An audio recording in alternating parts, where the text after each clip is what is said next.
Okay guys, this is Double Take Debate. It's finally happened, it's been made official. Lewis Hamilton has left the team that he's been with over half his life, that have trained him up from a young karter into, you know, one of the world's best drivers, a 2008 Formula 1 champion. He's gone to Mercedes in a deal worth to be close to 61 million. A variety of reasons are being mooted about, thrown around.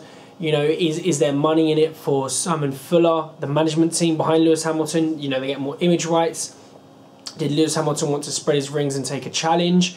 Does he believe that Mercedes really will in 2014 with new engine regulations really take that step up and really be a major player, because they do have that almost unlimited resources, and no one truly believes that they're going to be in the running. You know, they've only won one of the last 50 races they've entered since coming back in 2010 as a major player.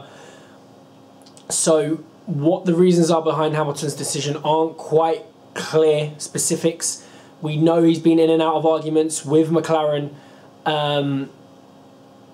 So it'll be interesting to see what develops over the next few days. Some may say it is a downer for McLaren, but I think they've struggled recently in balancing the Button-Hamilton act. I think it has been a problem for them. I think it has been an issue.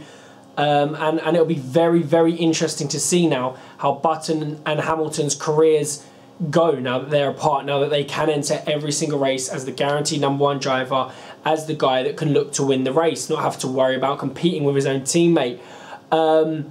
I think it's a great move. I think it's great that Hamilton's taken that branch out. He's looked to expand himself, and he's taken a risk, no matter how it is a risk. Mercedes, as a company, can't compete, you know, with the history, with the winning mentality of McLaren, but they do have the funds. They've been hiring engineers. They've been, you know, they've brought in a great stable of people to push their brand onwards and forwards. If it translates into victories, of course, is a whole nother matter. It is a whole nother matter. It's a different ball game, translating, you know, resources into victories in the F1.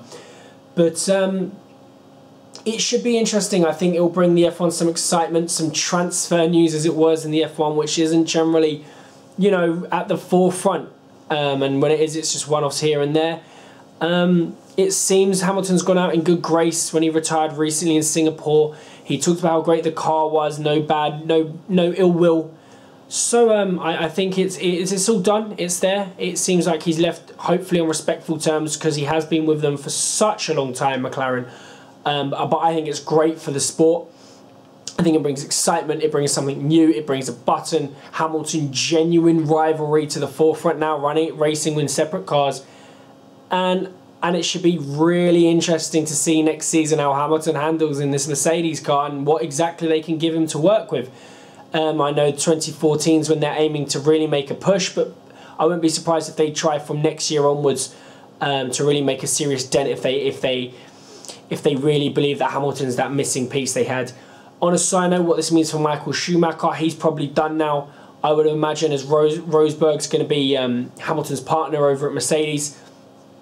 It's a shame that I don't think he ever really should have come back, especially for anyone but Ferrari.